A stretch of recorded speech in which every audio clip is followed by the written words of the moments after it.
What's up, everybody? Let's talk Jets radio. Hope you guys are doing well. Quick video here, part two training camp preview, talking running backs. An exciting young group to watch this year. Can't wait to see how the Jets are going to use Breece Hall versus Michael Carter.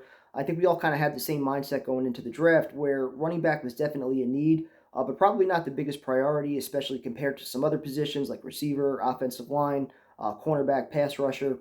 But ultimately, Joe Douglas took advantage of an opportunity, traded up, saw the value in Breece Hall, who I do think is an upgrade over Carter, and that is not at all a knock on Carter, whose game I loved last year. I think he showed enough that he is capable of being a starting caliber back in this league, but he is 5'8", a little over 200 pounds. Breece Hall, 6'1", 220, 4'3", 40 compared to Carter in the 4.5s. So I think he's just a little bit bigger, a little stronger, a little faster, provides you with a little bit higher of a ceiling, does a little bit more out of the backfield. But for Carter, again, he showed you a lot last year, getting those yards after contact. He did some things out of the backfield as well. I think Bilal Powell is like a perfect guy for him to model himself after. Somebody that for almost a decade was a starting caliber back, but almost always was that 1B guy. And if somebody got hurt, he was more than capable of stepping in and kind of taking on the workload.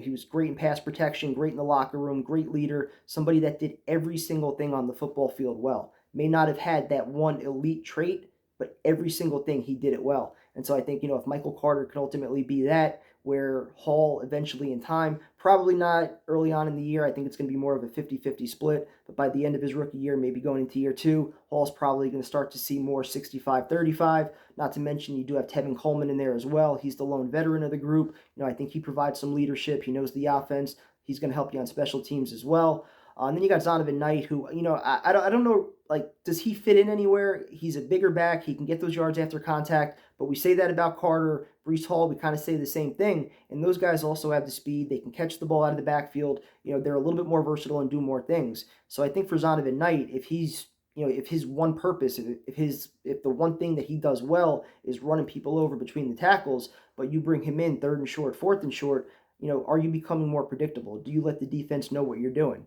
So, I think he's got to show that he can do a little bit more than just, run guys over and be a big back. Can he, protect the quarterback in pass protection? Can he get outside and, catch balls out of the backfield? Is there anything else that he could do well? So I'm excited to see what he could do, though. Well, Michael Pirine, Ty Johnson, I'm out on them just based on the handling of the depth chart last year and what Ty Johnson showed in his limited opportunities.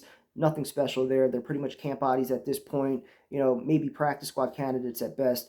But very excited to see what we're going to get out of Hall and Carter. And again, with the way the Jets and Lafleur handled the running back rotation, you're not going to have one guy that's getting 75 to 80% of the workload. So both guys are going to have plenty of opportunities to showcase what they could do. I think both guys are going to push each other, and that's a great problem to have. So hope you guys enjoyed. Receivers coming up next.